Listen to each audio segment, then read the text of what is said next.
La prochaine intervention est une discussion entre David Doat et Gabriel Dort. Alors, David Doat est docteur en philosophie de l'Université de Namur, maître de conférences à l'Université catholique de Lille et actuellement titulaire de la chaire Éthique, Technologie et Transhumanisme, soutenue par la région Hauts-de-France. Dans le cadre de la chaire, il s'est attaché depuis quelques années à étudier les enjeux philosophiques et éthiques liés au développement du transhumanisme. En articulation avec ses premiers travaux sur le soin et la fragilité humaine, ses recherches actuelles se focalisent plus largement sur les enjeux philosophiques et éthiques des relations entre l'humain et ses technologies. Parmi ses dernières publications, soulignons notamment deux ouvrages. Le premier, coécrit par Franck Damour et intitulé « Transhumanisme, quel avenir pour l'humanité ?» paru en 2018 aux éditions du Cavalier Bleu. Et le second, paru en 2020, est dirigé avec Laura Rizzerio aux éditions RS, Accueillir la vulnérabilité, approche pratique et questions philosophiques. Gabriel Dort est titulaire d'un doctorat en philosophie et en sciences de l'environnement, l'Université Paris 1 et Lausanne. Sa thèse a porté sur le mouvement transhumaniste, qu'il a longuement fréquenté en tant que chercheur embarqué au sein de l'Association française transhumaniste. Après un postdoc à l'Université catholique de Lille, la chaire Éthique, Technologie et Transhumanisme, il est à présent chercheur postdoctorant financé par le Fonds national suisse de la recherche scientifique, basé à l'Institute for Advanced Sustainability Studies à Potsdam et au sein du programme On Science, Technology and Society à Harvard. Il travaille sur les controverses sur la géo-ingénierie solaire et les théories du complot. Et leur discussion s'intitule « Peut-on vraiment critiquer le transhumanisme ?» Je vous laisse la parole. On est en ligne? Voilà. Oui. Bonjour. Okay. Bonjour. Bonjour à tous. Est-ce que vous m'entendez? On est bon? OK. Par contre, je ne peux pas activer le partage d'écran. S'il y a moyen que je puisse mettre le PowerPoint qui est préparé.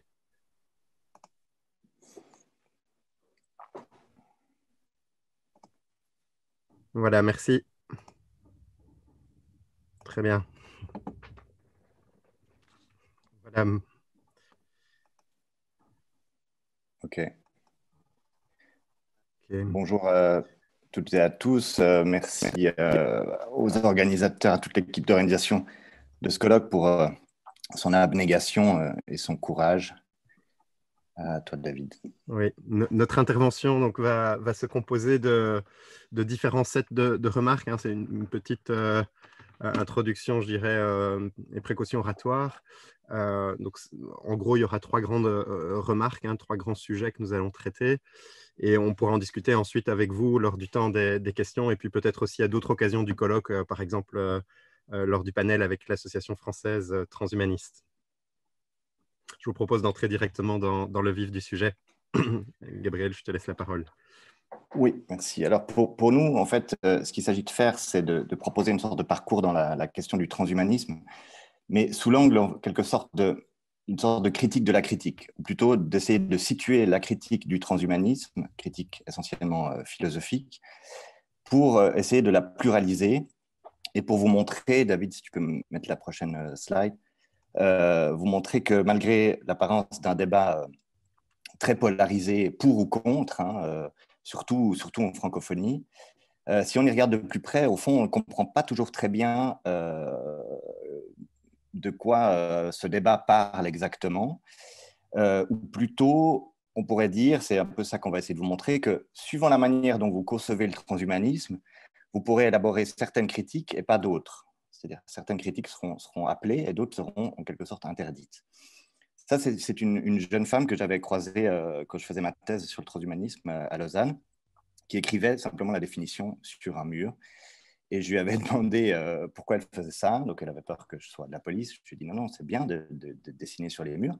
Mais pourquoi ça? Et elle m'avait dit, j'ai lu ça dans un livre et comme je ne connaissais pas ce que ça voulait dire, je me suis dit que peut-être c'est le cas d'autres. Donc, je me suis dit que ça pourrait aider des gens que je l'écrive sur un mur. Et je lui dis, bah, vous avez tout à fait raison, moi, ça fait 5 ans que je travaille sur le transhumanisme, je ne sais toujours pas ce que c'est, bonne journée. Si vous cherchez sur Google Images le mot transhumanisme, comme je l'ai fait il y a 2 jours, vous avez ça. Hein. Vous avez au fond des choses très stéréotypées, des corps, du bleu, beaucoup de bleu. C'est toujours assez inquiétant, assez caricatural en quelque sorte. Voilà. Alors, si on regarde aussi, si on cherche une définition du transhumanisme, on tombe assez rapidement sur 2-3 définitions très mainstream, très courantes du transhumanisme, qui définissent le transhumanisme comme un courant culturel et philosophique hein, qui prône l'usage des sciences et des techniques en vue de l'amélioration de l'humain.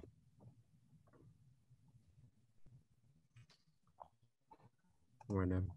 Mais en fait, cette apparence d'uniformité autour d'une ou deux définitions qui sont d'ailleurs souvent trop générales, cache une réalité qui est beaucoup plus diverse. En fait, de nombreuses questions viennent tout de suite à l'esprit quand on s'interroge, quand on prend le temps d'étudier le transhumanisme. Tout d'abord, est-ce que le transhumanisme, c'est un courant philosophique ou est-ce que c'est pas avant tout un mouvement social? Est-ce que c'est une nouvelle utopie, un nouvel idéal civilisationnel? Est-ce que c'est une nouvelle spiritualité ou peut-être plus prosaïquement une forme de stratégie marketing élaborée par certaines grandes industries? Est-ce que c'est pas un nouveau registre de pratiques? On peut penser au biohacking, par exemple, ou un mouvement politique. Hein. Il y a des partis transhumanistes dans différents pays. Est-ce que c'est un projet de société hein, qui se propose à tous pour le débat démocratique?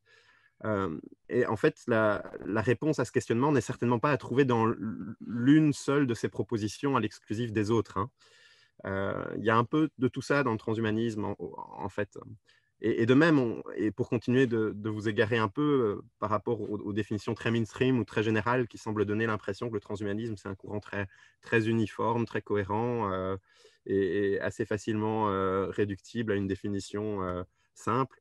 On peut aussi se demander, quand on regarde un petit peu les auteurs, les penseurs transhumanistes, ce qu'il y a de commun entre… alors là, je vais utiliser des gros mots, ne vous en faites pas, on va pas entrer non plus dans les détails, et puis ce n'est pas le but, mais pour vous montrer le caractère un peu fouillis et très diversifié du transhumanisme, on peut se demander ce qu'il y a de commun entre l'extropianisme libertarien d'un Max More, la théorie de la super intelligence artificielle d'un Nick Bostrom, la thèse de la singularité d'un Ray Kurzweil, les propositions d'amélioration morale d'un Julian Savulescu, la théorie du mind uploading ou la téléportation de l'esprit d'un Anders Sandberg à l'université d'Oxford, le transhumanisme démocratique d'un James Hughes, l'altruisme efficace d'un Peter Thiel, qui s'inspire des travaux de Peter Singer par ailleurs, le technoprogressisme social de l'Association française transhumaniste. Bref, ces propositions émanent toutes de la mouvance transhumaniste, mais elles proposent toutes des visions assez différentes du futur, difficilement réductibles et qui valorisent des choses assez différentes. Hein, donc, voilà, maintenant que le bloc apparemment initialement monolithique du transhumanisme éclate en morceaux, pour faire apparaître une réalité beaucoup plus protéiforme et riche, ce que je vous propose, c'est d'essayer de vous proposer quelques distinctions pour nous orienter dans ce bloc monolithique éclaté. Alors, on peut tout d'abord parler d'un transhumanisme identitaire et militant des associations, des réseaux, des instituts et des mouvements transhumanistes. On peut penser à Humanity Plus, qui est l'association mondiale transhumaniste, qui essaye de regrouper, d'unifier les différents mouvements transhumanistes autour d'une charte commune, etc. On peut penser à des associations dans différents pays qui ont leur indépendance propre avec leurs militants, leurs sympathisants et leurs recherches propres. L'Association française transhumaniste, par exemple, qui est très active sur notre territoire. Le parti aussi transhumaniste anglais. Et on peut penser aussi aux partis transhumanistes allemands. Il y a un parti transhumaniste américain. Il y a un grand nombre d'associations, je ne vais pas toutes les citer ici. Et de nombreux sympathisants appartiennent à ces associations et réfléchissent au sujet du transhumanisme. Alors, sous cet angle, le transhumanisme caractérise plutôt, on pourrait dire, une identité sociale, hein, quasiment. Il se définit par les convictions des communautés qui s'y reconnaissent et qui s'efforcent, chacune avec leurs adhérents, de penser le contenu de ce à quoi elles adhèrent, de ce pourquoi elles s'engagent socialement, politiquement, de ce dans quoi elles trouvent aussi une forme d'identité et de visibilité social en tant que mouvement de pensée, mais aussi mouvement social, mouvement politique. Alors dans ce cas-là, le transhumanisme, donc cet identifiant transhumaniste, renvoie à un registre de position dans le débat public avec des acteurs qui sont clairement identifiables et identifiés. Et c'est à ce transhumanisme-là qu'on a affaire si on s'intéresse, par exemple, aux consultations publiques, par exemple, dans le cadre des États généraux de la bioéthique en 2018.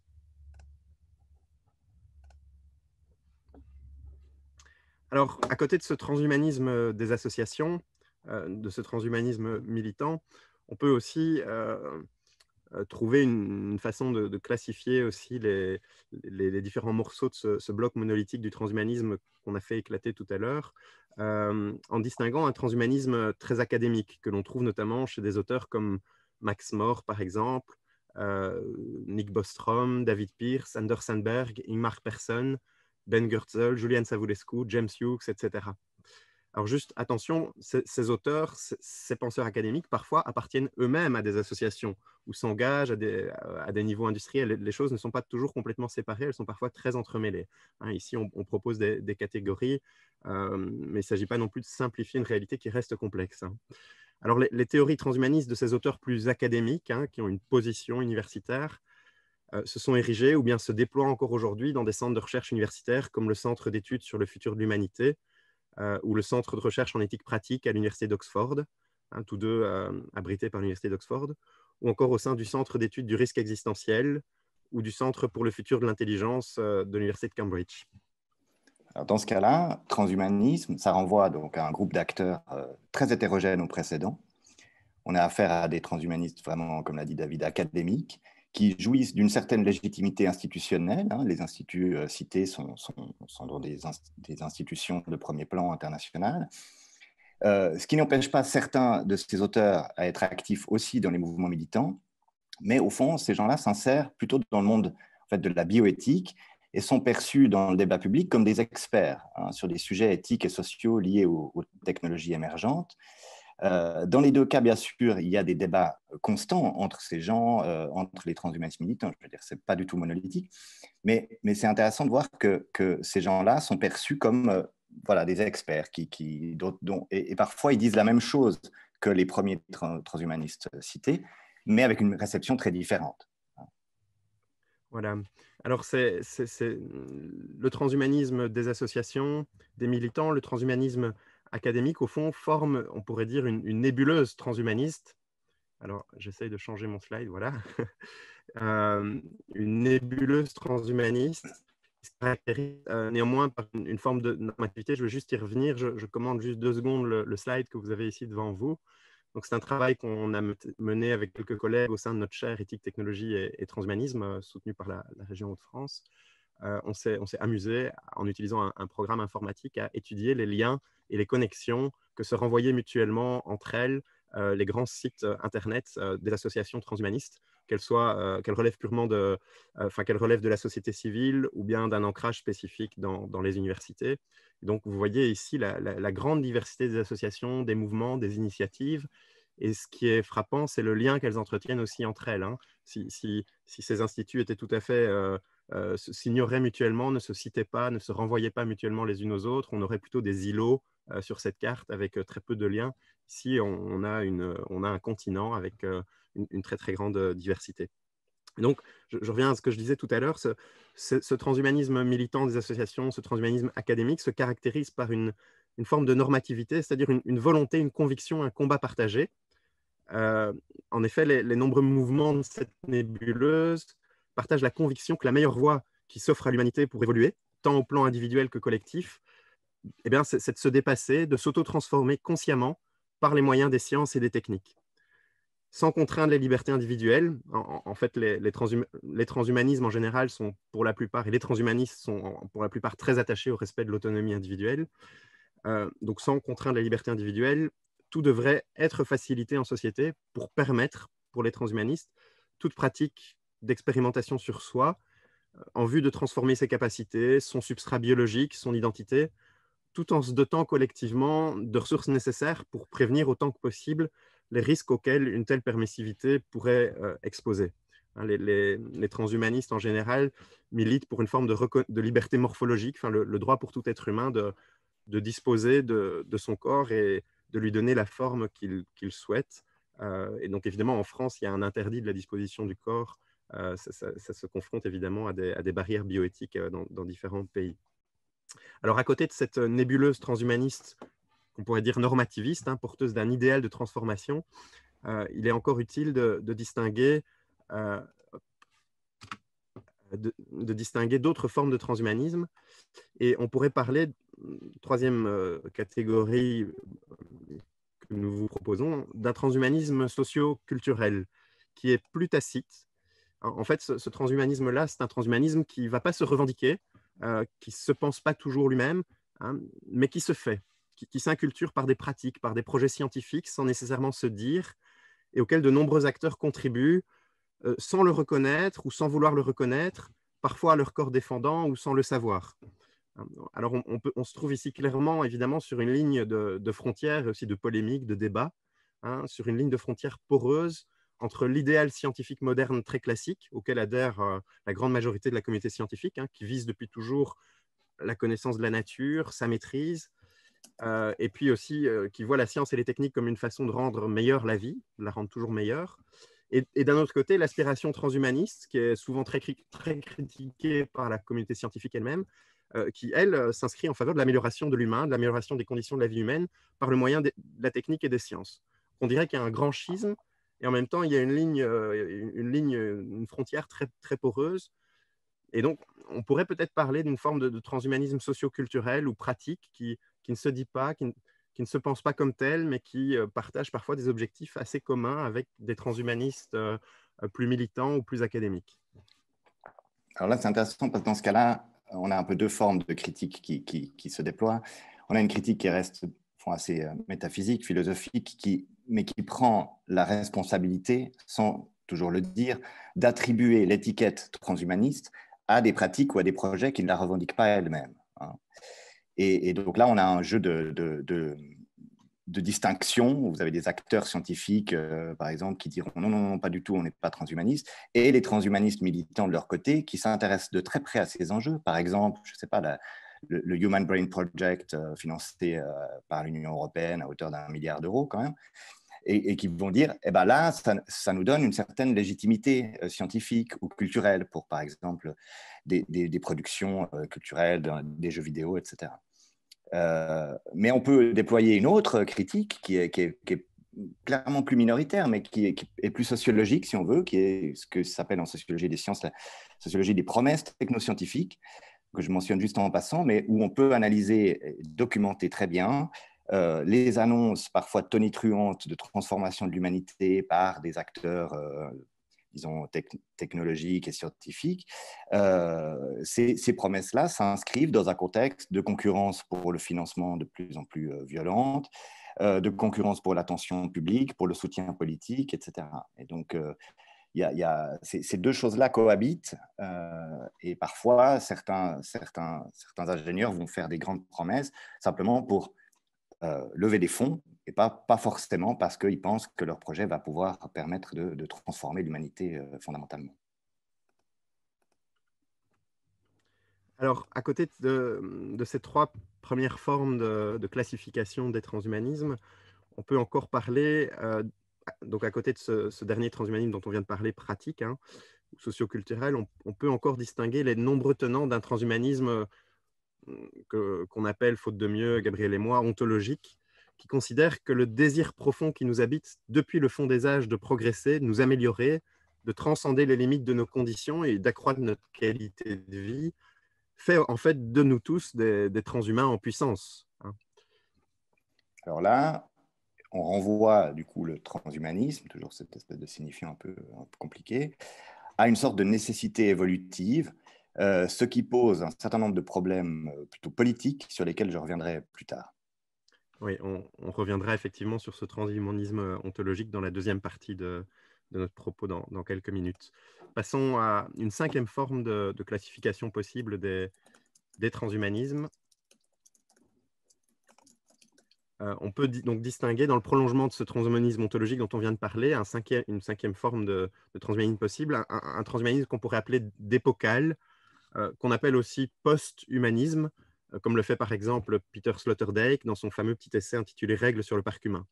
Les théoriciens de ce post-humanisme voient dans ce transhumanisme épocal eh bien, les signes d'un changement culturel majeur.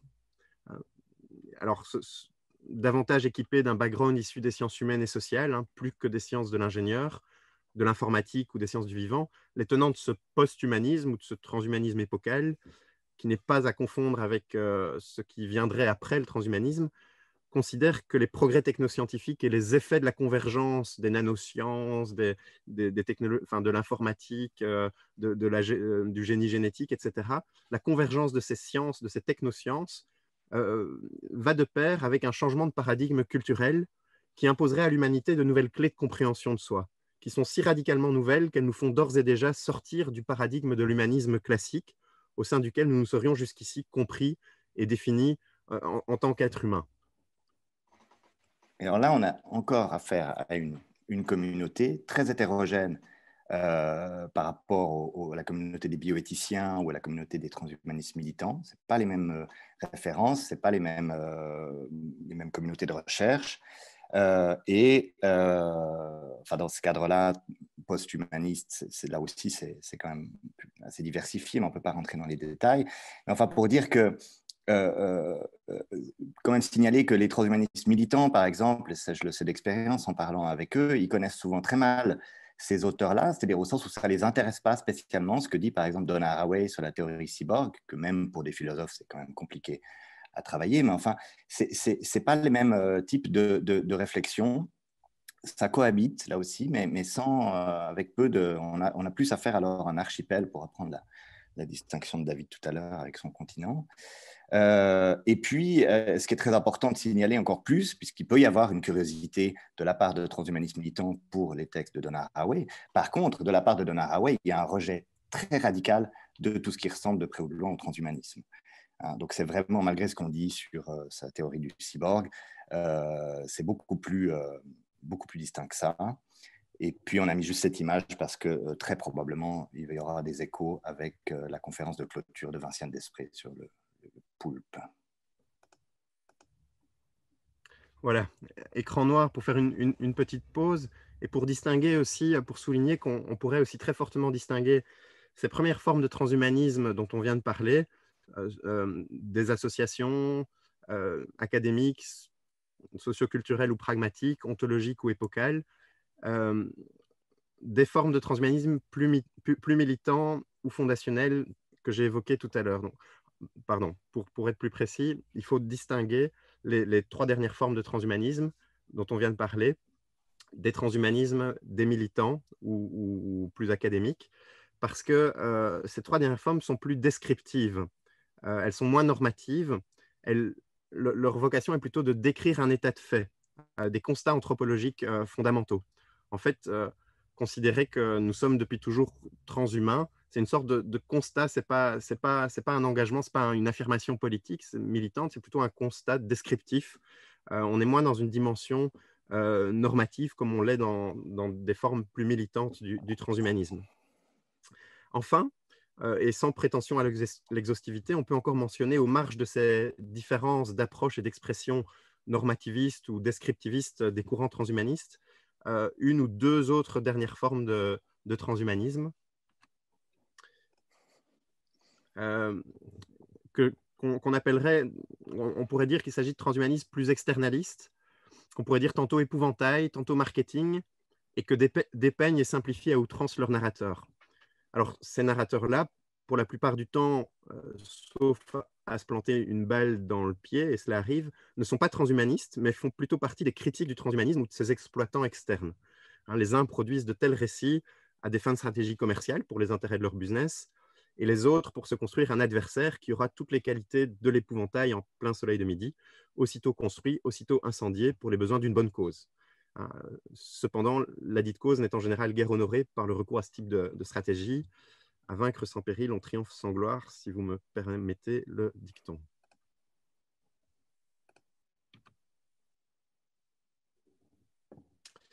Alors, Laurent Alexandre, qui cristallise une certaine conception mainstream française du transhumanisme, représente pour Gabriel et moi, hein, pour nous, une forme de transhumanisme épouvantail ou marketing. En tout cas, c'est le transhumanisme tel que la plupart des gens qui regardent des vidéos YouTube ou qui s'intéressent un peu au sujet s'en font une idée. C'est souvent à travers les propos de Laurent Alexandre.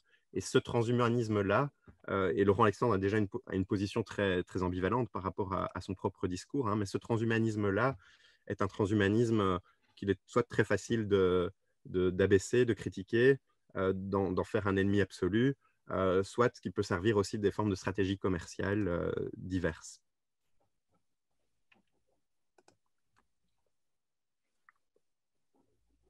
Alors, derrière toutes ces questions qu'on essaie de soulever comme ça, de brasser, au fond, ce qu'on essaie de thématiser, c'est une question qui nous semble assez fondamentale, de savoir, derrière cette critique du transhumanisme, de quel transhumanisme est-ce qu'on parle et est-ce qu'on n'attribue pas, dans certains cas, une certaine catégorie à l'ensemble du transhumanisme ou pour le dire autrement, est-ce qu'on ne mélange pas toutes sortes de choses très hétérogènes.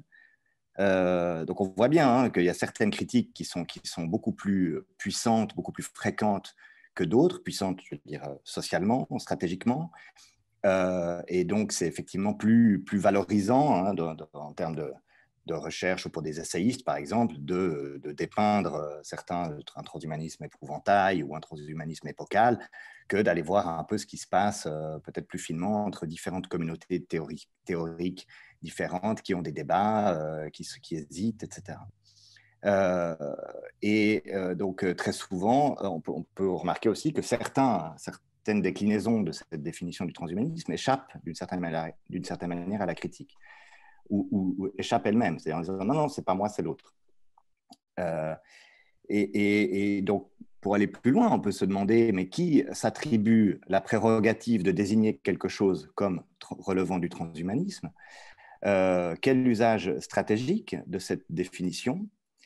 Et c'est là où on commence à voir qu'il y a un peu de relief hein, entre ces distinctions. Notamment quand on observe, par exemple, une forme parfois de course en avant ou de compétition entre les transhumanistes militants et certains de leurs adversaires, qui consiste à soit élargir la notion de transhumanisme ou à la restreindre, et parfois les deux à la fois, en disant ça c'est transhumaniste, ça ne l'est pas. Vous êtes transhumaniste, vous ne l'êtes pas. Par exemple, les transhumanistes français ont pris des positions très, très claires, plusieurs fois, publiquement, pour se distancier du sinistre Laurent Alexandre. J'ai essayé de trouver une image très, très moche que vous avez vue tout à l'heure. Et de l'autre côté, vous avez régulièrement, je l'ai assisté aussi sur mon terrain, des transhumanistes militants qui tiennent leur discours et on leur envoie le fait que non, non, non, vous n'êtes pas transhumaniste. Vous êtes progressiste, vous êtes gentil, mais au fond, le vrai transhumanisme, ce n'est pas vous, c'est autre chose. C'est ailleurs, c'est autre chose. Et donc, ça débouche parfois, si tu peux mettre sur des citations comme ça qu'on trouve dans la littérature bioéthique, hein, académique, qui, au fond, si vous replacez 2-3 mots dans cette citation, vous avez une théorie du complot, hein, très clairement. Donc voilà, donc, on ne peut rien faire, mais il faut réagir. Il y a un débat, mais les dés sont pipés, parce qu'il y a une idéologie surpuissante qui est déjà dominante. Et puis avec cette idée aussi qui est assez frappante, c'est qu'il faudrait sans arrêt activer le débat public comme s'il n'existait pas. Hein. Là, on est en 2018, ça fait 20 ans que le sujet est sur la table, mais on dit que ça vient tout juste de s'ouvrir. Enfin, je sais pas, voilà, il y a une temporalité aussi assez étrange de l'urgence permanente. Donc là, ce qui est compliqué, donc il y a plusieurs choses qui sont compliquées. Enfin, on espère en tout cas faire notre boulot correctement et vous compliquer la vie. C'est-à-dire que donc, le transhumanisme, ce n'est pas un bloc monolithique, hein, c'est plutôt une sorte de nébuleuse, une constellation de choses assez différentes, parfois hétérogènes, en tout cas nuancées. Et un auteur ou un critique, enfin un auteur pour ou un auteur contre, ou une association, un collectif peut, selon les contextes, en fonction des polémiques ou du moment, jouer stratégiquement ou non sur cette pluralité. Hein, soit pour échapper à la critique ou pour la retourner contre elle-même. Et voilà. Et sachant que les critiques entre pour et contre, donc internes et externes, sont fortes, mais les critiques internes au mouvement, y compris dans une seule des catégories qu'on a essayé de distinguer, sont aussi permanentes et parfois assez virulentes. Et alors, une dernière observation par rapport à ça, c'est quelque chose qui est assez intéressant sur le plan de la dynamique du milieu, c'est que les transhumanistes militants ou aussi certains académiques vont reconnaître comme des leurs, comme les leurs, plutôt comme les faisant partie du même contexte, des gens qu'ils nomment transhumanistes sans le savoir. C'est-à-dire des acteurs technoscientifiques, par exemple, ou socioculturels, comme David les présentait plus tôt, là, ce transhumanisme pratique, qui ne seraient pas conscients des implications de leurs actes ou de leurs discours, des implications à long terme, des implications métaphysiques, et donc ça serait les transhumanistes qui viendraient dire, bah, vous êtes transhumaniste, en fait, vous ne le savez pas, et on va vous expliquer dans quelle mesure vous êtes transhumaniste. Voilà. Alors maintenant, on va passer au second grand propos de notre intervention, le second point que nous voulons vous exposer. Alors un autre problème ou une autre version du problème quand on commence à regarder un peu précisément comment fonctionne la critique du transhumanisme, c'est que d'abord, comme l'illustre ce tableau célèbre, on tombe très souvent dans un débat pour ou contre. Hein, on en reparlera plus tard, mais c'est quelque chose qui est finalement pas très intéressant. C'est très frontal, c'est très polarisé. Souvent, les gens parlent en même temps et ne s'écoutent pas. Et on peut faire l'hypothèse, en tout cas, que cette polarisation, disons, empêche de poser certains problèmes, ou plutôt restreint brutalement le registre des questions légitimes. Hein, il y a certaines questions qui sont appelées par la définition et certaines questions qui sont barrées, interdites. Une sorte de coproduction entre comment vous définissez votre problème et comment vous vous engagez critiquement dedans. Alors, spoiler alert, donc nous, on va essayer de rester sur la critique de la critique plutôt que d'élaborer un cadrage alternatif, ce qu'on fait par ailleurs dans nos recherches, mais là, ce n'est pas le propos aujourd'hui. Ce qu'on vous propose maintenant, c'est de jouer un petit peu ce jeu du pour ou contre le transhumanisme, ce débat un petit peu stérile de la critique contre la critique, des uns contre les autres, et de vous montrer au fond qu'on arrive à des situations qui ne sont pas très intéressantes ou qui sont auto-contradictoires, enfin, voilà. Donc, on va essayer de mettre ça en scène dans cette partie-ci, et puis d'en tirer des conclusions et d'essayer aussi de sortir de ce débat un petit peu, qui nous semble parfois un petit peu stérile. Donc les positions favorables au transhumanisme rangent en général celles qui le critiquent violemment dans la case des attitudes conservatrices ou réactionnaires face aux produits d'innovation des sciences et des techniques. En général, la défense du transhumanisme consiste alors à recourir à l'argument du déjà-vu, qui est très prisé de certains sympathisants du transhumanisme. Hein, quand l'écriture fut inventée, les réacs de la tradition orale croyaient déjà à la fin de l'humanité. Il en fut de même avec l'invention de l'imprimerie, l'invention du télégraphe, puis du téléphone, eurent leurs détracteurs, qui craignaient que la perte du contact direct dans les communications n'engendre une déshumanisation fatale des relations humaines. Il n'y a pas si longtemps, on a eu des tas de débats autour de l'arrivée du smartphone. Aujourd'hui, ça ne fait plus tellement débat, ou il reste un débat, mais tout le monde l'utilise et tout le monde en voit l'utilité et l'importance. Donc face aux innovations techniques, les attitudes réac se répètent et se ressemblent. L'humanité s'est-elle effondrée à travers les innovations technologiques? Non. Les auteurs favorables au transhumanisme soulignent ainsi l'ouverture fondamentale des transhumanistes, à contrario des positions qu'ils appellent néoludistes aussi, c'est un terme barbare, on ne va pas le définir ici, mais qui sont plutôt réac, plutôt conservatrices.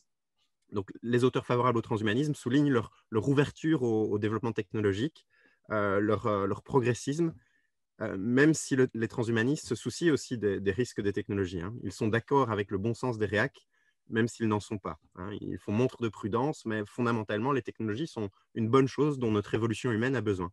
Et ils présentent le transhumanisme lui-même comme une philosophie, un courant culturel qui est né de développements technologiques majeurs ces dernières années et de découvertes scientifiques récentes et prometteuses. Alors, en fouillant un peu dans mes archives récemment, j'ai retrouvé ces deux dossiers d'un magazine suisse romande qui s'appelait l'Hebdo, donc de 2005 et de 99. Et là, vous avez, ce qui est marrant, c'est qu'il y a une sorte de spontanément, on pense que les débats aujourd'hui sur le surhomme, sur l'immortalité, etc., sont liés à des technologies nouvelles, CRISPR-Cas9, l'intelligence artificielle, etc. Et en fait, si on regarde bien, simplement dans l'histoire récente, on voit que il y a une désindexation des débats par rapport aux découvertes scientifiques. Et avec les mêmes acteurs, commentateurs comme ça prestigieux, Joël de Ronéo et Jacques Testard en bas. Donc à l'époque, on ne parlait pas du tout d'IA, mais on parlait d'autres enjeux scientifiques avec des cadrages à peu près identiques, avec aussi des sondages, est-ce que vous voulez être immortel ou pas, dans quelles conditions, etc.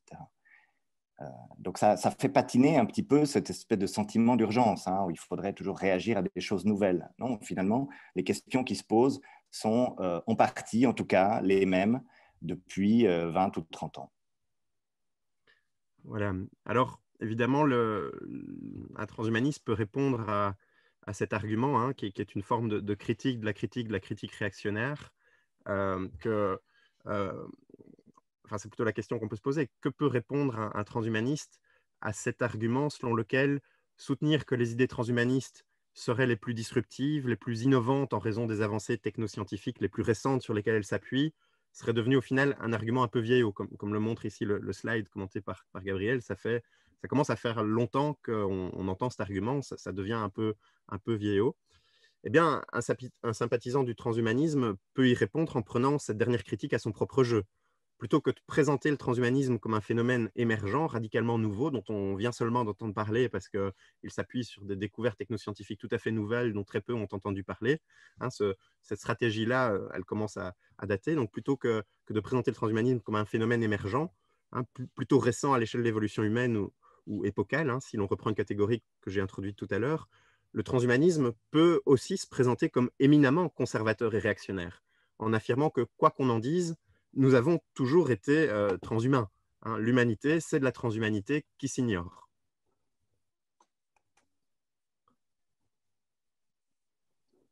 Alors, voici comment se présente cette critique de la critique de la critique de la critique. L'humain, en son noyau essentiel, est en quelque sorte depuis toujours un transhumain, un être en transition permanente qui s'efforce constamment de transcender les déterminations de son humanité présente, située à mi-chemin entre le ciel et la terre, l'animalité et la divinité, l'animé et l'inanimé, le vivant et la machine, etc. Depuis toujours, nous disent certains transhumanistes, l'homme est tenté par une même quête, le dépassement de sa condition simplement humaine, qu'un tel dépassement se réalise par soi, ou bien par autrui, en régime de transcendance ou dans un contexte de pensée religieuse. De ce point de vue, l'humanisme était déjà un transhumanisme insuffisamment conscient de soi, insuffisamment thématisé. Et les transhumanismes contemporains ne sont que la mise en récit de nos futurs possibles, associés à une spéculation sur les moyens technoscientifiques qui devraient permettre à l'homme de dépasser les limites présentes de sa condition actuelle.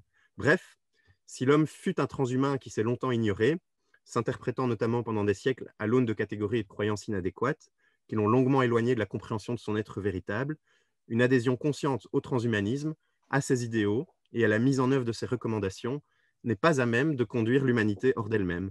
Elle n'impose pas une conversion à une idée radicalement innovante, tout à fait nouvelle. Au contraire, une telle adhésion est terriblement réactionnaire et conservatrice, mais plus que jamais lucide. Elle revient à reconnaître que nous avons toujours été transhumains et que c'est une dynamique d'humanisation. Selon cette perspective, les projets transhumanistes ne seraient donc que la continuation d'une dynamique humaine dont ils ne nous font pas sortir, mais qu'ils ne feraient que poursuivre. On pourrait d'ailleurs étayer cette idée par les découvertes des sciences de l'évolution humaine, qui montrent à quel point l'homme est un homo faber, un être qui produit des techniques, des outils, mais aussi un être produit par ces outils, par ces techniques, dans une sorte de boucle historique d'interdépendance, de rétroaction causale indéfinie. Et de ce point de vue, nous n'avons pas à choisir entre devenir ou pas des cyborgs dans un futur plus ou moins lointain. Nous sommes des cyborgs par nature, que nous le voulions ou non.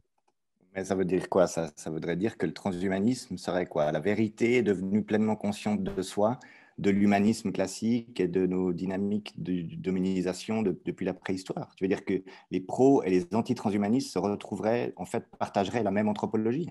Oui, effectivement. Mais le jeu des critiques pour ou contre le transhumanisme ne s'arrête pas là. Je te propose d'aller plus loin.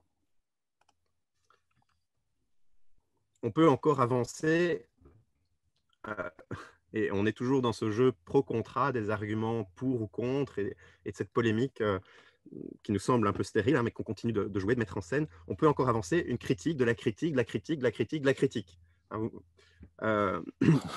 En fait, on peut identifier la condition transhumaine avec l'opposant au transhumanisme et à l'argumentation qu'il vient de développer pourrait dire que identifier la condition transhumaine avec la condition humaine, c'est lui donner beaucoup trop d'extension. Hein, et comme l'a montré un illustre philosophe, Kant, c'est aussi un lieu commun en rhétorique et en logique. Un concept perd proportionnellement en précision, en sens concret, à mesure qu'il gagne en extension. Hein, rien de plus difficile de définir l'homme avec un grand H, mais il est plus simple de définir un groupe social particulier, les Indiens de Papouasie, les Français ou les supporters du PSG. Il en va de même du transhumanisme. Identifier l'humain avec le transhumain, c'est à la fois tout dire et ne plus rien dire. C'est se donner une définition du transhumanisme tellement large et consensuelle qu'elle échappe à toute critique. Mais elle n'a plus non plus alors de contenu spécifique, concret, qui la rend critiquable, discutable, différenciable d'autres propositions. Hein, on nage dans une nuit où toutes les vaches sont noires, comme disait un autre grand philosophe, Hegel.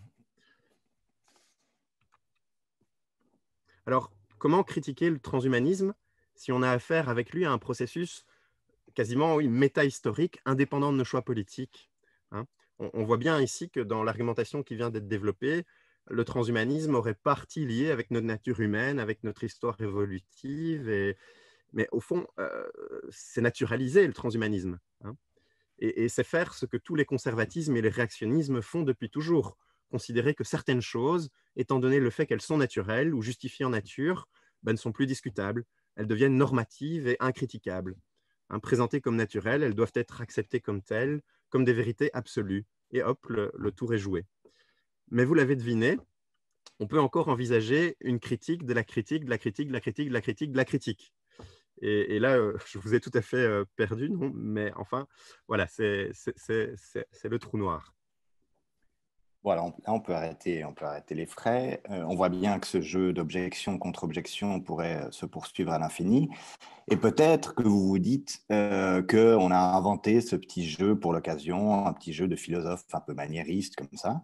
Mais alors, vous avez de la chance si vous dites ça, parce que ça veut dire que vous n'êtes pas familier et que vous ne subissez pas le débat sur et contre le transhumanisme tel qu'il se déploie depuis une vingtaine d'années, notamment dans le monde francophone. Alors, après avoir essayé de présenter ces débats, hein, tout en les problématisant, en les enrichissant, montrer que, voilà, qu'il y a plusieurs versions de ce qu'on appelle transhumanisme, plusieurs versions qui désignent des pratiques, des acteurs, des projets, des moyens très différents. Et donc, face à ça, vous avez plusieurs manières de critiquer le transhumanisme qui sont possibles, mais qui parfois ratent leur cible ou désignent une cible à côté, ou visent trop large, ou visent pas assez large. En tout cas, c'est souvent difficile de dire à quel transhumanisme s'adressent certaines critiques. Hein. Si on essaie de comprendre en creux le transhumanisme en regardant la critique, souvent on ne sait pas très bien de quoi ça parle. Et vous avez donc cette célèbre prise de position de Francis Fukuyama, qui à l'époque était le président du comité d'éthique du président américain George W. Bush, donc une autorité morale, hein, qui désigne en 2004 le transhumanisme comme l'idée la plus dangereuse du monde. Mais qu'est-ce qui cible à ce moment-là? Et moi, j'ai des témoignages de militants transhumanistes qui, à cette époque, étaient quelques dizaines sur des forums Internet, et que ça a beaucoup amusé. Ils se sont dit, mais maintenant, on parle de nous, quoi. C'est incroyable. Il y a une visibilité inespérée dans le débat public. Après Fukuyama, c'est qui, le pape, peut-être? Et alors, on pourrait se demander, mais qu'est-ce qui fait, au fond, qu'on reconnaît ou qu'on accepte une question comme une vraie question? Comment ça se fait que certaines questions soient si impératives et mobilisatrices? Comment ça se fait, par exemple, que des progrès attendus en termes de longévité dus à des progrès médicaux à venir mobilisent tant de débats, hein, pour ou contre, alors que dans ces mêmes débats, et je peux vous dire, j'ai essayé, les questions d'inégalité dans l'accès aux soins sont souvent totalement absentes. Comment ça se fait, donc, à des soins de base, hein, dans nos sociétés occidentales notamment? comment ça se fait que ce débat soit si polarisant et oblige chacun et chacune à choisir son camp, hein. On peut pas, enfin, ce qu'on est en train de faire, probablement que ça énerve certaines personnes en ce moment, c'est-à-dire essayer de trouver une voie intermédiaire. Non, c'est souvent assez difficile.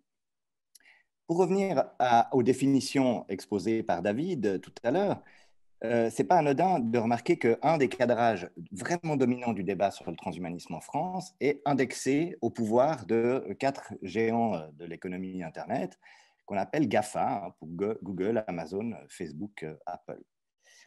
Et on peut regarder, en fait, je l'ai fait il y a une année ou deux, on peut remonter dans les archives des journaux français, américains, enfin, états-uniens et allemands, et voir qu'en fait, ce cadrage est spécifiquement français. L'acronyme GAFA est largement inconnu à l'étranger, jusqu'à ce que des médias rapportent des initiatives de Macron au niveau européen pour la taxation de ces géants du web. Mais la question de dire, comme c'était le cas à partir de 2014, hein, ça commence comme ça à partir de 2014, de dire les Américains, les GAFA, les GAFA. Ensuite, on a eu l'équivalent chinois. Enfin, ça, c'est un cadrage spécifiquement français, en fait, du débat. Et vous trouvez GAFA chez des journalistes français qui écrivent dans le New York Times, par exemple. Mais là, vous avez un journaliste américain qui dit hey, salut les copains américains, là, sachez qu'il y a un truc en France, il parle de GAFA. C'est marrant. Je vais vous expliquer ce que c'est. Donc, pourquoi je vous dis ça, c'est que là, dans ce cas-là, on dit le transhumanisme, c'est Google, c'est Facebook, etc. On renvoie en fait le signifiant transhumanisme, signifiant flou, là, à une logique industrielle qui serait propre au capitalisme américain, pour le critiquer comme une forme de prise de pouvoir sur nos existences. Mais on ne se pose pas la question de savoir pourquoi est-ce qu'on a sélectionné ces 4-là et pas d'autres. Pourquoi renvoyer la question à un lointain hors d'atteinte, hein? C'est finalement si l'affaire se résume à des choses qui se passent dans des startups californiennes, qu'est-ce qu'on se fatigue, nous, intellectuels français, à essayer de faire avancer le débat? Enfin, je ne sais pas pour vous, mais je ferais autre chose si c'était le cas. Et quand on regarde dans l'histoire des techniques, en fait, c'est quelque chose de tout à fait connu. Ça s'appelle le retard français. C'est un cadrage qui est très connu dans les débats sur les technologies émergentes et qui préexiste largement au débat sur le transhumanisme. On a vu ça sur les nanotechnologies, sur les OGM. Aujourd'hui, on entend sur la 5G. C'est un cadrage qui est terriblement dépolitisant, hein, puisque ça entretient cette idée qu'on ne peut rien faire, de toute façon, qu'il faut simplement jouer le jeu de la course au progrès. Et dans ce cas-là, vous l'avez entendu dans les médias il n'y a pas longtemps, l'alternative, c'est, comme disent les fondamentalistes du progrès à la Laurent Alexandre ou à Emmanuel Macron, eh ben, c'est le retour à la bougie, l'âge des cavernes ou le modèle Amish. Hein, c'est ça, vous n'avez pas le choix. Soit vous courez, soit vous rentrez dans votre caverne. Alors, de nouveau, on peut se demander, qu'est-ce qui fait que l'humain se sente menacé aujourd'hui? Quel humain se sent menacé au juste? Qui a la capacité de définir ce qu'est l'humain ou l'homme, en fait, hein, man, qui serait aux prises avec de grandes mutations?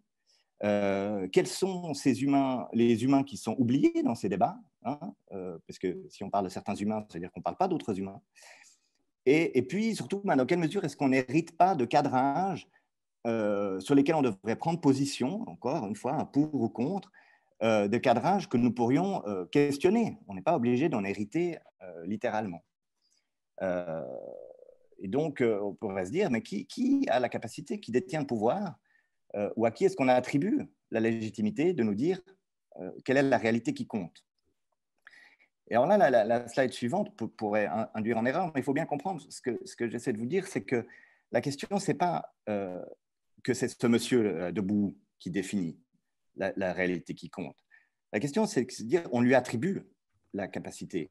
Et on considère que quand il dit quelque chose sur le futur, eh bien, simplement sous prétexte qu'il serait milliardaire, ce futur-là, on doit le prendre en compte. Ce qui veut dire que lui, ce qu'il fait, et il a tout à fait le droit, il définit une certaine vision du futur en concurrence avec d'autres. Qu'est-ce qui fait qu'on doit réagir à son futur à lui et plutôt que peut-être essayer de peupler et de faire exister des futurs différents, pas forcément concurrents, mais différents, nuancés. Et au fond, si on écoute bien dans ces grands récits de l'hominisation, hein, qu'a déjà explicité David juste avant, on a toujours affaire à certains types d'objets techniques plutôt que d'autres. Hein. C'est au fond, c'est l'arme, c'est l'écriture, parce que le software, finalement, c'est largement de l'écriture, si j'ai bien compris. Donc, c'est l'imprimerie qui a été mentionnée par David, ou le circuit imprimé. Et donc, c'est le tranchant, hein, pour la violence, pour tuer des animaux, pour les manger, ou pour tuer des autres humains. Et puis, c'est la loi, hein, pour écrire. Enfin, l'écriture pour la loi, pour l'école, etc. Et bien sûr, donc vous avez reconnu, c'est ce film de Kubrick 2001, l'Odyssée de l'espace, qui est une représentation qu'on a tous en tête, l'ouverture mythique, hein, où l'os qui est découvert par le préhumain comme un outil permettant de démultiplier sa force se transforme en un plan, en un vaisseau spatial. Et là, on voulait juste vous parler de ce texte dont vous avez peut-être aussi entendu parler, d'Ursula Le Guin, qui, elle, était écrivaine de science-fiction féministe. Et elle réagit à cette manière de raconter l'histoire. Elle fait référence au début du texte, implicitement, mais très clairement, au film de Kubrick.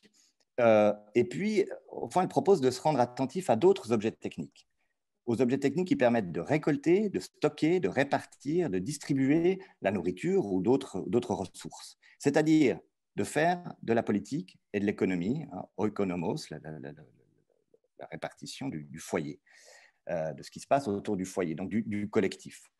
Et c'est très différent que de parler de conquête et de tuer le mammouth. Ce que dit Le Guin, c'est que si vous racontez cette histoire-là, vous racontez une histoire qui concerne beaucoup plus de monde, et pas seulement les chasseurs de mammouths héroïques, qui d'ailleurs ne vont pas chasser le mammouth tous les jours. Hein. Ça, c'est une espèce d'histoire qu'on se raconte. Donc, vous racontez une histoire dans laquelle existe non seulement l'homme au sens de l'humain conquérant aux prises avec les forces hostiles et mystérieuses de la nature, mais aussi les autres membres de la tribu dans la fabrique fragile d'une société. Vous avez, là, tout à coup, vous faites apparaître les femmes, les enfants, les vieux, les handicapés, les blessés, etc. Et là, dit Le Guin, dans un sens proche de ce que dit Bruno Latour, d'ailleurs, sur la sociologie des sciences, vous avez quelque chose qui devient enfin réaliste. Elle oppose l'héroïsme au réalisme. Si vous racontez les histoires de manière réaliste, vous avez des histoires riches. Et au fond, ce que dénonce, dans des termes plus philosophiques, ce que dénonce Ursula Le Guin, c'est une forme de technodéterminisme, qui est, si vous regardez bien, très prégnant dans les débats sur le transhumanisme. Et dans certaines des critiques qui ont été exposées plus haut. Le problème, c'est que ce technodéterminisme se donne souvent comme descriptif. Hein, au fond, il y a des formulations connues pour ça. Si c'est possible, alors ça se fera. Hein, si quelqu'un a inventé telle technologie, alors elle va être adoptée par l'ensemble de la population. Les sciences découvrent, les technologies appliquent et la société s'adapte. Ça, c'était le mot d'ordre de l'exposition universelle de Chicago dans les années 30. Donc, c'est une histoire, en fait, de la transgression. C'est une histoire de l'héroïsme, hein, de l'ingénieur, du scientifique qui ouvre des brèches. Au fond, c'est une histoire de chasseur de mammouth, quoi. Mais le technodéterminisme, c'est plus profond que ça, en fait. C'est une idéologie dans laquelle on est pris, qui est très séduisante. Idéologie au sens descriptif du terme, hein, au sens de cadre de pensée. Cadre de pensée qui, comme tout cadre, inclut et exclut certaines choses pour définir une vision du monde. Donc, qui cadre ce qui est de l'ordre du possible et ce qui est de l'ordre à ne pas prendre en compte. Et là, on peut faire l'hypothèse que si l'affrontement entre pour et contre le transhumanisme est aussi violent, c'est peut-être parce qu'il se joue sur un terrain commun, sur le terrain du contrôle de ce moteur idéologique. Et on pourrait passer des heures, moi j'en rêve d'ailleurs, à faire un blind test, comparer à l'aveugle certaines citations de philosophes critiques du transhumanisme et de militants pour le transhumanisme, et je vous promets qu'on aurait beaucoup de peine à savoir qui dit quoi si on se concentre sur leur lecture de l'évolution technique. Et là, ça nous permet de revenir à une des définitions, et on va progressivement terminer là-dessus, parce que ce passage par la question de quelles histoires on raconte, comment on met en récit les enjeux socio-techniques contemporains, ça permet, et comment on accepte peut-être que nos histoires ne sont pas assez riches et qu'il faut les compliquer un peu. Ça permet de contraster donc, les différentes définitions de cette chose qu'on appelle transhumanisme.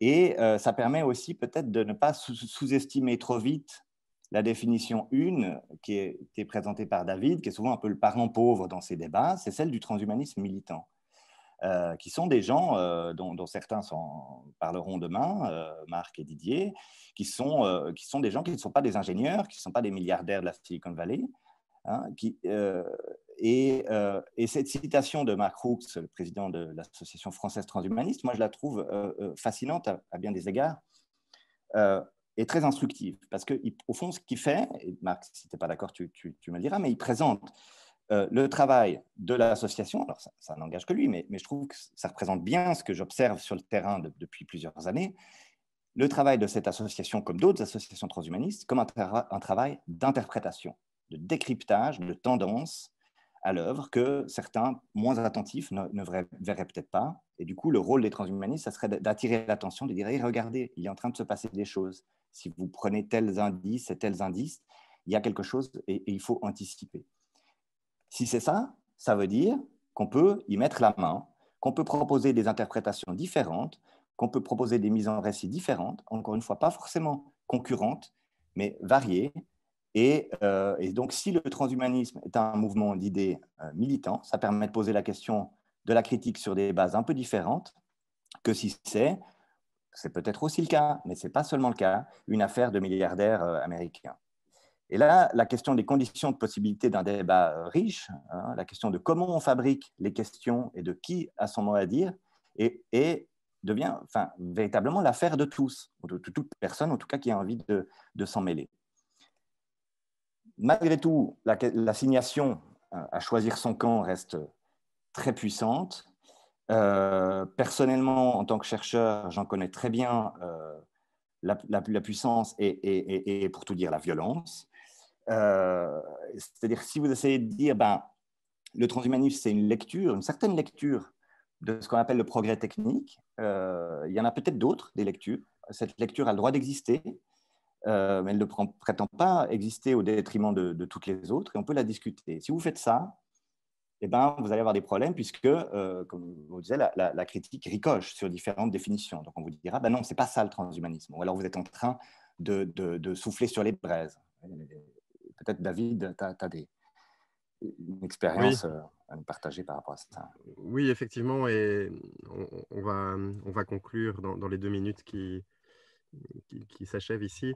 Mais c'est vrai que je dirige avec une chaire dédiée au transhumanisme depuis 4 ans, soutenue par la région des Hauts-de-France. Et très souvent, on nous a reproché de jouer le jeu du transhumanisme.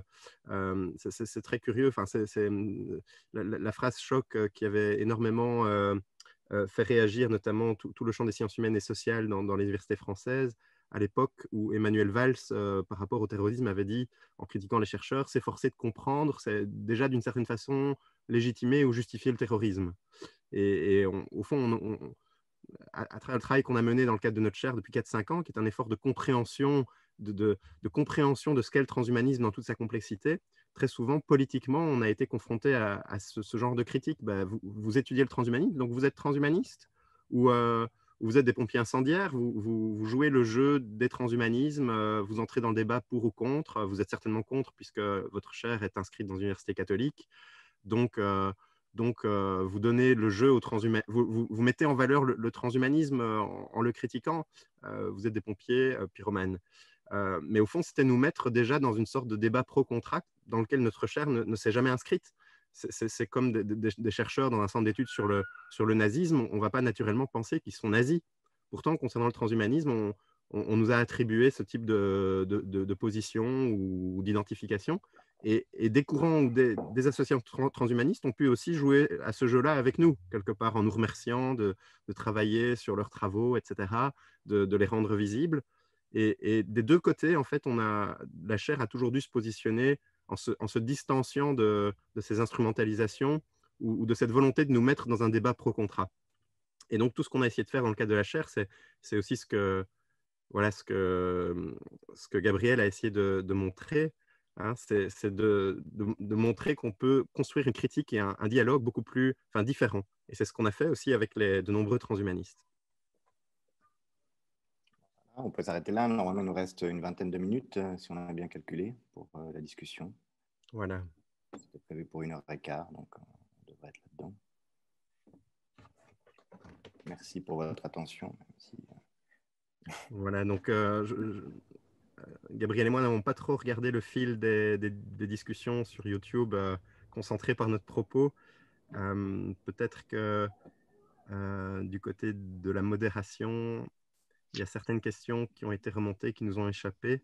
Autrement, on peut regarder le fil aussi nous-mêmes. Alors, on se demandait si les amis transhumanistes voulaient peut-être réagir, parce que vous les avez interpellés directement. Donc, je voulais peut-être, on se demandait s'il ne fallait pas laisser 1 ou 2 minutes, autant pour voir s'il y avait des réactions. Ouais, là, pour l'instant, on a eu des réactions qui sont des réactions d'accord. Ah oui, d'accord. Voilà. Il y a une question qui vient d'apparaître de Livio Ratti, donc je vous la transmets. Si le transhumanisme ne se résume pas au GAFA et qu'il est une lecture du progrès technique particulière, à quel point le transhumanisme s'articule avec la lutte des classes?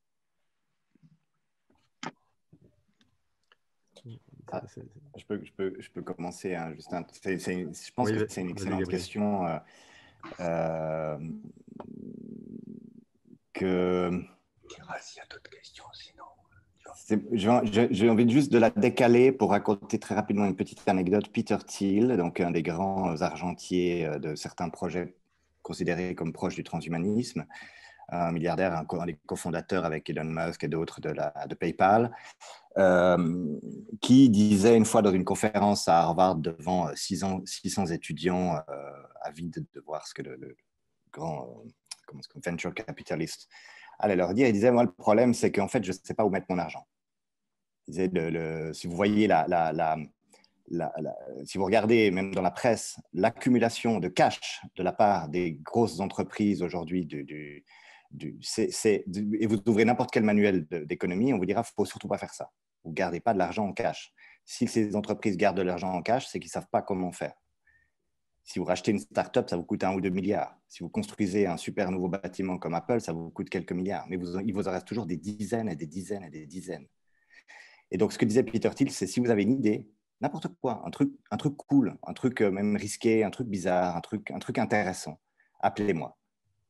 Parce que moi, je vous donne 1000, vous voulez quoi? 1000, 1 million, on essaye, on fait des trucs. Et c'était flagrant. Et là, je m'étais dit, c'est dingue. En fait, ça, c'est une thèse.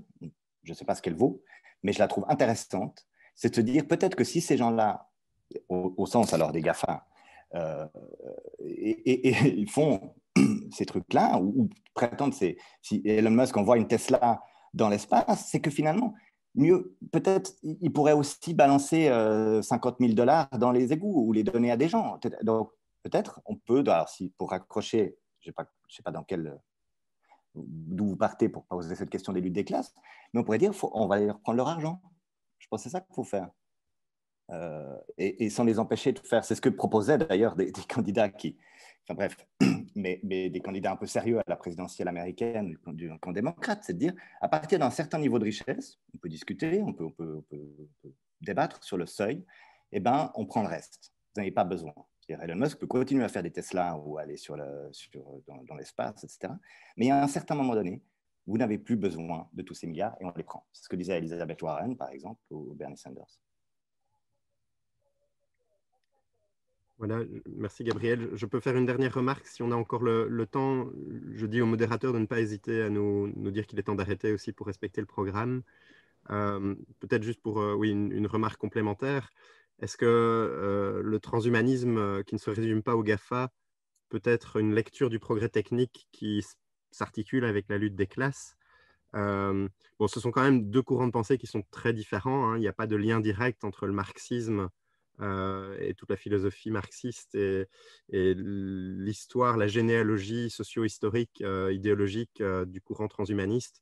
notamment tel qu'il s'est construit à partir des associations ou des auteurs qui ont commencé à le penser comme tel, notamment en Californie, mais aussi du côté continental en Europe, en Angleterre, et puis en France par après.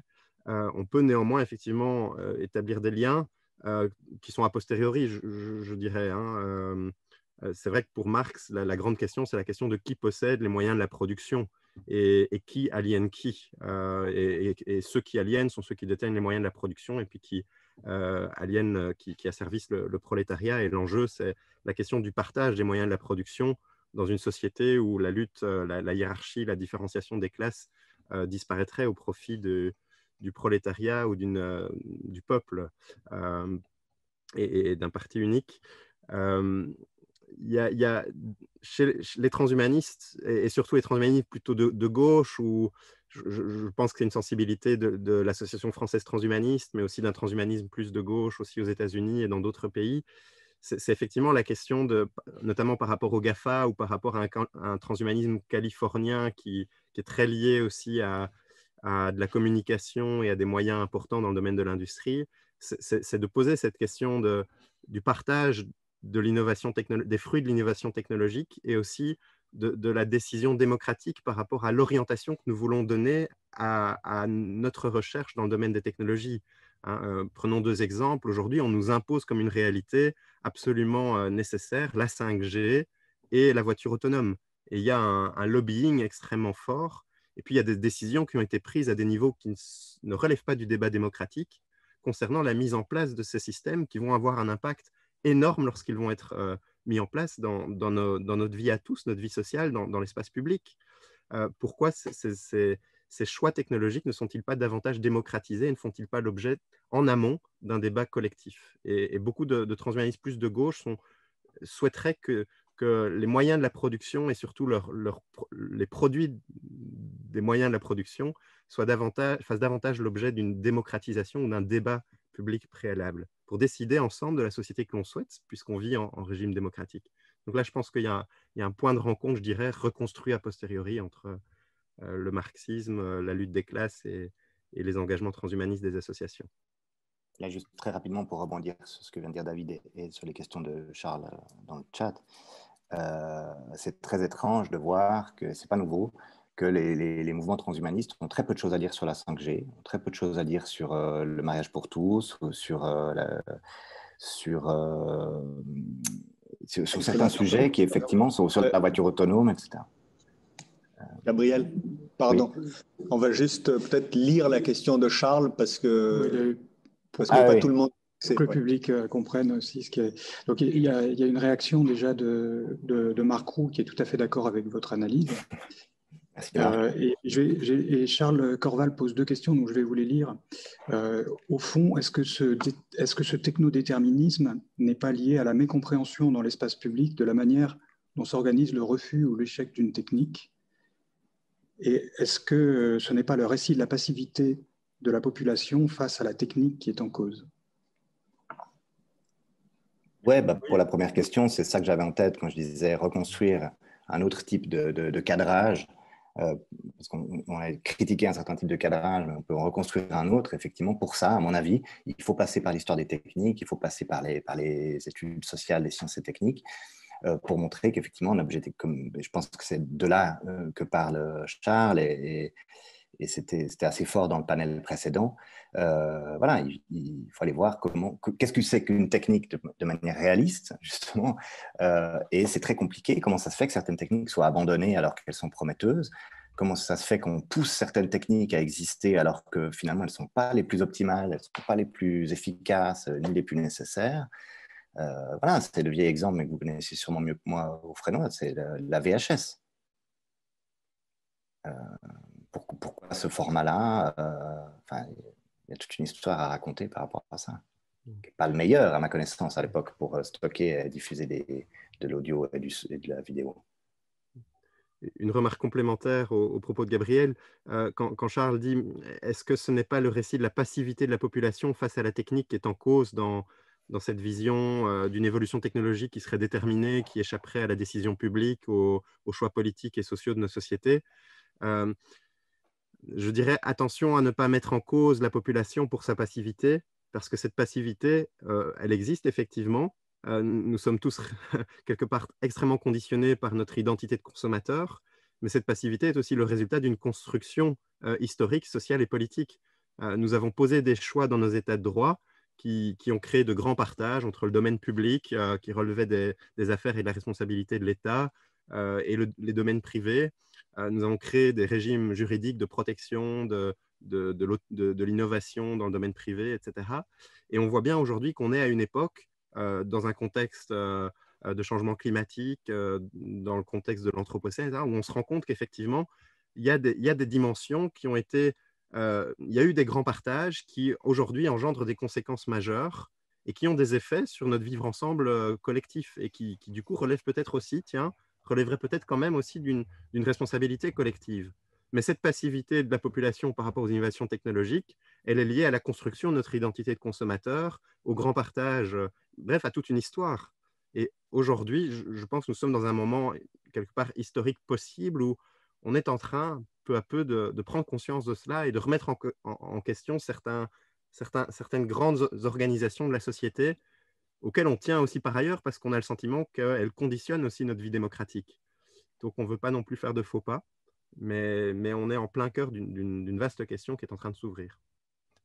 Et puis la question de la passivité, c'est aussi une mise en récit qui oublie et qui néglige, j'imagine, souvent consciencieusement, les associations de patients des maladies rares ou autour du sida, les activistes anti-5G, les activistes anti-OGM, etc. Donc, il y a énormément de remises en cause, parfois très efficaces, parfois violentes, parfois non violentes, parfois, toutes sortes de modalités qui s'expérimentent et qui vont qui sont très différentes de cette passivité qui est peut-être prétendue finalement. Plutôt que si on regarde un peu comment ça se passe aujourd'hui, des mouvements anti-5G, vous en avez partout. Vous avez en Suisse des gens qui déposent des référendums, des objections, etc. Des oppositions au permis de construire. Et voilà, donc il se passe énormément de choses. Et donc raconter l'histoire en termes de passivité, c'est aussi une manière d'oublier, d'écarter toute une série d'acteurs qui, pour le coup, ménagent pas leurs efforts. Et font exister un autre rapport aux techniques aussi. Ce n'est pas parce que vous êtes contre la 5G que vous êtes contre la connectivité, par exemple. C'est comme dans le mouvement écologiste. Vous avez des gens qui utilisent les smartphones, qui ne sont pas en train de dire qu'il faut revenir à l'âge de pierre. Ce n'est pas du tout ce que disent ces gens-là. Ils disent, par contre, sur cet enjeu-là, on veut avoir notre mot à dire. Et ça, c'est quelque chose qui est très, très important, qui est en train de nous exploser à la figure. C'est-à-dire qu'on s'aperçoit que la manière dont on a cadré les choses politiquement, c'est ma lecture de ce qui se passe depuis 2 jours aux États-Unis, voilà, on a cadré les choses d'une certaine manière et cette manière ne correspond pas à peu près la moitié de la population. Ce n'est pas qu'ils sont contre, c'est qu'ils disent « foutez-nous la paix ».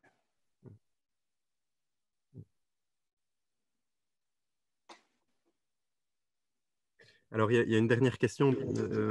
Olivier nous disait dans le chat qu'il nous reste 3-4 minutes, je pense. Encore une fois, que les modérateurs nous coupent s'il est temps, en fonction du programme, de s'arrêter. Il y a 2 questions qui viennent d'apparaître. Faut-il changer de société, au fond? À quel point cela est possible dans le contexte de la société capitaliste, hein? Comment la société peut-elle évoluer dans le sens collectif? C'est une énorme question, évidemment. On n'a pas la prétention, Gabriel ou moi, d'apporter une réponse à cette question qui reste une question ouverte. Mais juste un fait. J'ai été très marqué personnellement pendant le premier confinement d'une campagne publicitaire qui a été lancée par Proximus, qui est la grande entreprise de télécom détenue à toute petite majorité par l'État, donc qui est en partie privatisée, qui détient les moyens, les télécoms en Belgique à majorité, qui a lancé une campagne pour la 5G. Ils ont sorti en fait en plein confinement le fait ils ont annoncé au grand public dans les médias, etc., que ça y est, il y avait différentes bornes 5G qui avaient été mises en place ces derniers mois, etc., et que la 5G arrivait. Et ils ont lancé un teaser qui mettait en évidence à quel point la 5G allait changer la vie des gens. Et ce teaser, le ton du teaser, les colorations, c'était le bleu que l'on trouve quand on fait une recherche sur Google, vous tapez intelligence artificielle ou robot, il y a des tas d'images de robots bleus, de robots en penseur de Robin, de Rodin, etc. Enfin, le ton du teaser, c'était le bleu. Et puis, tout le teaser montrait à quel point la vie des consommateurs allait être facilitée parce que leurs besoins allaient être anticipés par l'Internet des objets, parce qu'ils allaient pouvoir commencer à travailler dans leur voiture autonome dès la sortie de leur porte d'entrée, sans plus se soucier de perdre du temps dans leur trajet pour avancer dans leur business, etc. Et en fait, cette vision-là, cet imaginaire-là de la société à venir avec la 5G, avec la voiture autonome, ce teaser, en fait, a été très, très mal reçu par la population et notamment par les nouvelles générations. Mais il y a eu vraiment un rejet en bloc de ce teaser, de cette vision du futur-là. Et j'ai un beau-frère qui travaille chez Proximus. Voilà, effectivement, il soulignait qu'effectivement, le teaser était… on pouvait en discuter.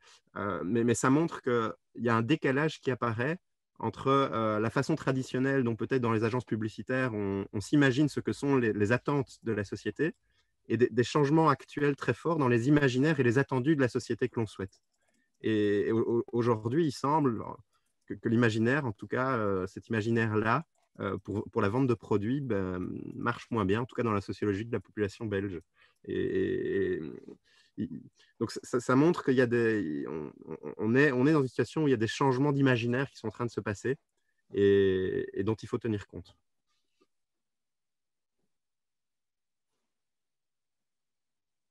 Merci beaucoup à tous les deux. Merci à Gabriel Dort et David Doha. Nous allons maintenant prendre la petite pause déjeuner et nous allons reprendre à 14 h avec allier les arts et les technologies pour stimuler une autre compréhension de l'humain dans un dialogue renouvelé avec la nature. Voilà, merci à tous et encore une fois à tout à l'heure. Merci.